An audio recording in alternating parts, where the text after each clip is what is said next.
Hello and welcome to another episode of Bad Dependencies. It's been a minute, but we're coming back with some pretty wild news. Charlie, how are you going today? Yeah, it's been a fun morning. Just got back from a couple of days away and then get to my desk and see this happening just as I start my work day. Yeah, it's been welcome back. Yeah. So some pretty wild stuff has happened. The viewers here, they're currently in the dark, but let's Yes. bring them into the light. Well, actually, probably plunge them further into darkness. But Charlie, what has been going on today? What has been consuming us? So, a set of packages called NX were compromised last night, basically. And these are very popular, right? They have like 12 million downloads a month, like 6 million a week or something like that. Mm-hmm. They got compromised last night. We'll get into what the actual compromise was and why it's particularly nasty. Because packages get compromised, it happens. This one is particularly nasty, and unfortunately, it is going to have a bit of an impact. But before we get into that, let's talk about what do these packages actually do? What are they used for? So NX is a package that is an AI first build platform. They call themselves smart repos fast builds. Mm-hmm. I've never really used it before, but yeah, it's clearly very popular, right? AI is all the buzz these days. And that also is interesting to see in terms of how the attackers actually went about doing their attack, and the techniques they used actually was seemingly influenced by the target that they were able to compromise. Let's get into it then. So the package was compromised. Let's start off with how does it seem the package was compromised? Same old story with the developer token, it feels like? Yes. What they're saying in the advisory that they posted was that they believe that an NPM token was compromised, which had the published rights to the affected package. Yeah, and that kind of makes sense because the GitHub version and the NPM version kind of don't correlate, so it kind of makes sense that that's what happened. Yes. All right, let's get into the fun stuff. Talk us through what this malware did, how it was being used. Yeah, so this one is actually quite interesting because initially when I saw the top of the file, I was like, wait, this must be a false positive, because what I saw at the top was a variable called prompt. And it had this prompt about going and basically enumerating sensitive files in the file system. And I was like, okay, well, maybe our classification engine kind of made a mistake here, right? It's believing it a little bit too literally because it doesn't seem to, right? But then I look further down and I see code related to actually running LLM clients. And then I see something about publishing a repository on GitHub. I was like, how does this make any sense? It's with a hard-coded repository name and no credentials, right? It will actually try to fetch the credentials from the environment. And well, what it actually does, first it goes and collects some of the basic system information, right? It will try to get like your GitHub token, NPM token. It will get just basic system information. But then it has this prompt at the top that says, hey, go and iterate the file system to a level of 8 in depth and collect all sensitive files and put it into a temporary file for me. And what it will then do is, assuming you have a GitHub token configured, it's going to go and publish a repository with this specific name, and it's going to base64 encode the sort of all of the things it has taken twice and put that into the repository. This is a public repository. Yeah. And this is where it gets crazy, right? So it's worth noting here, right? The fact that somebody is using an LLM as a way of enumerating your system, right? That's pretty novel, right? We haven't seen that before, which makes sense given what NX is. That's a tiny story now compared to the fact that these guys decided that they were just gonna, instead of sending it to a remote server that they control, they just publish it on GitHub, all of the data. So let's just go over it just to make sure. Package was compromised. They inject some malware, and basically what this malware does was, using an LLM, enumerates through all of your system files. So once you install this updated version of this package, it enumerates through all your system files on your machine, on your cloud server, for example, and finds secrets, in particular things like your GitHub tokens, but also like your .env files, and then it publishes all of that, not to a command and control. Well, I guess GitHub is the command and control server at this point, but like it's just like publishing it into a public repository for the world to see. Yeah, so I guess you could call it very open source command and control. Sure, let's call it that. Yeah, so there's a catch there with the LLM part, right? Even if that doesn't actually do anything, it still collects your environment variables, GitHub token, npm token, right? It has specific logic for fetching those. So when I looked at GitHub and searched for repositories with this name, I saw like 1.4K. And a lot of those had npm tokens. And of course, they had a GitHub token because they could publish that repository. Why on earth would they want to make it into a public repository? I understand that that's just a way for them to fetch it, but is there any logic behind making this? Or they just it feels like they're just trying to do damage at this point. Because if they wanted to keep the secrets, it'd make more sense to put them in a private server somewhere. Yeah. Oh, and there's one thing I forgot, just to make it even worse, right? If they didn't want to be detected, they would not have done what they did, which is they changed your shell profile to add a shutdown command, right? So the second you open up your shell, it will try to shut down a computer. Yeah. So what was their motivation? Did they legitimately think it was a good way of exfiltrating data, or did they actually want to see the world burn? Because all of these tokens, right? There was a window of time here where all of the malicious actor out there could have just jumped on this, right? Gotten hundreds of npm tokens and potentially caused real damage. I don't know whether malice or just being, inept is I wonder what's the more likely? I don't know. Like, has this been vibe coded? Is this vibe coded malware, and they just kind of like didn't know a better way to do it? So they knew about GitHub. They just kind of was like instructing it something to build malware like this. That's kind of what it feels like. I have no evidence for that, but it kind of like feels it's just so weird because they've caused real damage. Yeah. Because not only did they actually infiltrate this, they managed to steal real secrets, and they published those secrets. Yeah. The thing about public GitHub that a lot of people don't understand is that GitHub has a public API. It's at api.github.com/events. Anyone can go to it. That happens. You can see everything happening in real time. Why that's important is that there's lots of companies out there that actually have a clone of GitHub in real time. And there's lots of reasons why you do this. But the point that I'm saying is even if these secrets have been deleted from GitHub, they definitely exist. I know of at least 4 other servers that they will exist on for sure. Yep. So they've really created huge amounts of damage, but they've kind of limited what they can do because hopefully a lot of these secrets will be rotated now. Yeah, I mean, so what happened, and I actually saw this kind of happen in real time as I was starting to write the blog posts that we published, was that all of these repositories started to disappear. It was like every 15 seconds I saw like 100 disappear from the search results on GitHub. And I saw the repositories I had opened up were disabled by GitHub. Now, of course, GitHub and NPM, right, are closely connected. And I don't know what the organizational structure is. But my big question is, did they go and look through all of the repos and take all the npm tokens that were in these and disable them or not? Yeah.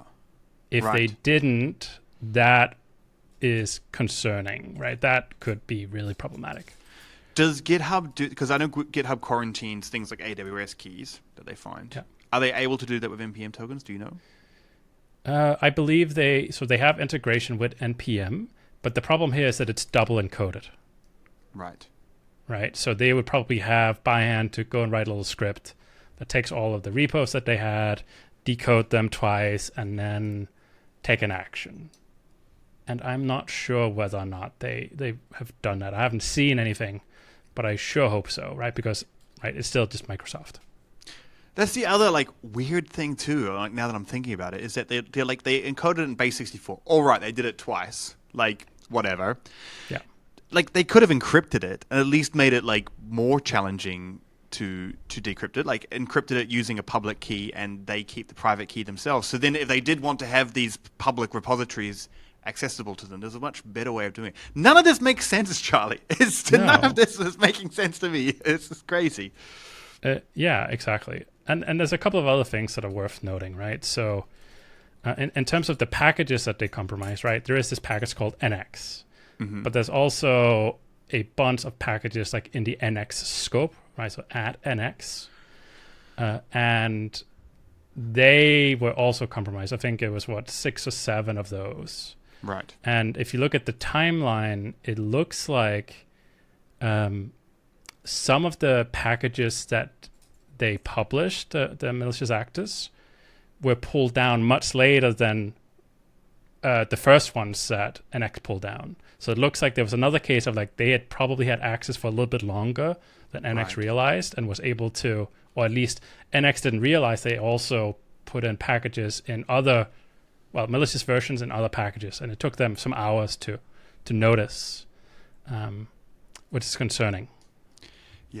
Yeah, to say the least. So let's talk about remediation here for a little bit. Like, if you're using an NX, like what is like what should you do here? How do you find out if you have kind of one of the malicious versions? What do you do after that? Yeah. So in the advisory that NX published, there is 3 steps you need to do. You need to see if you have any versions installed, uninstall it, and then just install the latest version, and then clear your cache. Now, the best way to see if you really are impacted is to see if you have a GitHub token in your environment. You will probably see that somebody created a repository for you. It was called Singularity repository, where the I in Singularity is a 1. Mm-hmm. And it could also have a suffix like a number. If that existed, right, even if it was taken down by GitHub, you should assume that everything in there was compromised. So it will be your GitHub token and anything in your environment variables. And whatever that is what you'll want to rotate. But most likely, the way that you will notice if you were compromised, it is that when you open up a shell, there's a very good chance that it will shut down a computer. Right. It depends on whether or not you have sudo required for the shutdown command. If you have sudo being required for it and you don't have automatic password stuff, then you might get an error or it will block you in some way. So you should also check your bash profile or C shell profile to make sure that there's nothing in there. Yeah, definitely. And also, like, if on your GitHub profile there is that folder. It is crazy. I've just had a quick look now. When you first looked, there was 1,000 of these repositories that I saw in the search results or thereabouts. Yeah. I'm just looking now. There's still a bunch, but they're all in the last 30 minutes. So it seems like GitHub is actively like taking these repositories down, but the attack is still ongoing. They're still they're like it's still very much happening right now. If you go to GitHub and you look for this repository, you're probably going to find new ones being compromised. The follow-on effects from this could be absolutely huge. What could I mean, I suppose anything could happen because there could be any kinds of secrets in these. This may be the start of a massive line of new supply chain attacks. And what's worse is it doesn't even need to be this attacker. It can literally be anyone that is monitoring, capturing these repositories, and doing nefarious things. Yep. I mean, so when I looked at it this morning, I saw 1.4K results. And I mean, I just checked again, right? I see a couple things show up in search results now that are not disabled as of yet. And just in this one top result, I see credentials for all kinds of internal Nexus repositories, internal NPM repository, and yeah, you name it. Like, this is a significant, like there's a corporation here that's definitely going to be impacted. Yeah, so there's probably going to be waves after shocks from this. I would find it highly unlikely to imagine that will not be the case, because this is a treasure trove of data, right? It would be really interesting to see if any of the companies out there that does have a full mirror of GitHub, to see their sort of postmortem on this, right? To actually quantify what they observed given the data set that they have, right? What type of secrets were in there? How many? Anybody could use this. I know such a company. Yeah. And I think I can probably get someone from there to maybe answer those questions for us. Yes. It would be fascinating, right? And it's not even... Hashtag Git Guardian. I'm looking at you. Yes, please do it. No, seriously, I think I think this is a fascinating case study, right? From sort of in terms of the ecosystem that we have, it is absolutely awful, right? The ramifications of this could be ginormous, but it also gives you potentially a insight into just how bad things could be. Assuming nothing else happens, right? They would be able to give pretty good information on the potential reach and scope of just how bad this could have gone in a way that is very rare. How long is this going to go on for? Like right now we're refreshing and they're still popping in. How long do you reckon this is going to go on for? It's a really good question, because it's been hours and hours since they pulled down the packages. I just clicked on someone that got compromised, and it's like, let's just say it's not a student. Like these profiles that are popping off that we're seeing right now are pretty substantial. With pretty substantial results. So the fact that someone's got all the secrets from that is less than ideal. Less than ideal, Charlie. No. So how long will this go on for? That is a question that I think really remains to be answered, because right, the packages are gone from the registry. Now you have mirrors of the NPM registry that people might be using. They might have a local cache. You'll also have people reinfecting themselves, right? Because they are not going to go and pull, update their packages. So they could just continuously, you'll see some, so when you go and search for this repo, you'll see sometimes a number suffix. And that is, I believe, what happens when you try to create a repository, which you have already created one with that name. It will then increment until it finds a unique number. Right, I've seen at least 0 and 1. Haven't seen any with 2 yet, but that's people reinfecting themselves on install. So okay, so they're not installing the latest. They have a pinned. They have like a pinned version to the malicious version or something. It's still in their cache at least, right? Right. Yeah. Oh goodness gracious. Well, this is definitely an exciting one. Often we see malware come up there. We see NPM tokens, and even with the Ripple breach that we discovered. Or I should say you discovered, the